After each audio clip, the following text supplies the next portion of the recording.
السلام علیکم، امید کرتا ہوں تمام دوست خیریت سے ہوں گے۔ میرا نام زاہد حبیب، میں زاہد بزنس ٹریننگ کے حوالے سے آپ کی خدمت میں حاضر ہوں۔ آج میں ان لوگوں کے لیے بات کرنے لگا ہوں جو لوگ ابھی تک کوئی رسک نہیں لے سکے اور کیوں نہیں لے سکے۔ بھائی دیکھیں، جب تک آپ کوئی بھی کسی بھی کام کا رسک نہیں لیں گے تو آپ زندگی میں کبھی بھی کامیاب نہیں ہوں گے۔ اگر آپ ناکامی سے ڈر سے آپ کوئی کام نہیں کر رہے تو یہ آپ کی غلطی ہے۔ اگر آپ کسی غریب گھر میں پیدا ہو گئے ہیں تو یہ آپ کی غلطی نہیں ہے۔ آپ غریب ہو کے مر گئے ہیں تو یہ آپ کی غلطی ہے۔ کوشش کریں کہ رسک لیں، رسک لینے سے ہی کامیابی ملتی ہے۔ اگر آپ رسک نہیں لیں گے تو آپ آگے نہیں جا پائیں گے۔ تو برائے مہربانی اپنی مائنڈ کو سیٹ کریں، اپنے دماغ کو سیٹ کریں، یہ رسک لینا سیکھیں۔ اگر آپ نے رسک لے لیا تو میں چیلنج کرتا ہوں کبھی بھی آپ کو ناکامی کا ڈر نکل جائے گا آپ کے دل سے۔ کوشش کریں کہ آپ رسک لیں، کوئی بھی کام شروع کریں، نوکری کریں سیکھنے کے لیے۔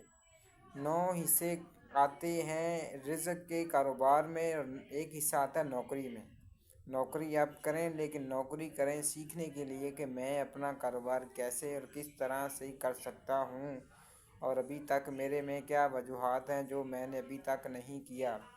برائے مہربانی میں یہ نہیں کہتا نوکری کریں صرف سیکھنے کے لیے اور کسی کے نہیں ہے۔ 2 سال کریں، سال کریں، لیکن اپنے آپ کو سکھائیں اور سیکھیں بھی یہ لوگ کاروبار کیسے کر رہے ہیں اور ان کی کیا وجوہات ہیں، ان لوگوں نے کیسے کامیابی لی ہے اور میں کیوں نہیں لے سکتا۔ وہ بھی بندے ہیں جن لوگوں نے کامیاب ہو کر یہ فیکٹریاں چلائی ہیں، جن کے پاس آپ نوکری کر رہے ہیں وہ بھی آپ کے جیسے ہی ہیں۔ وہی دماغ ان کے پاس ہے، وہی دماغ آپ کے پاس ہے، تو وہ دل آپ کے پاس ہے، وہی ان کے پاس ہے۔ تو ان لوگوں نے بھائی رسک لینا سیکھا ہے، اپنے دماغ کو چلانا سیکھا ہے۔ آپ اپنی دماغ کی جو یادیں نا کھول دیں، یہ عشق مبتلا کو ختم کریں، اپنی زندگی میں آگے بڑھیں اور آگے چلنے کی کوشش کریں، رسک لینا سیکھیں۔ کوئی بھی کام ہے رسک لینے سے کے بغیر نہیں ہوتا۔ تو برائے مہربانی یہ میری آپ تمام دوستوں سے گزارش ہے کہ بغیر رسک کے بھائی کوئی کام نہیں ہوتا، تو لہٰذا زندگی میں رسک لیں۔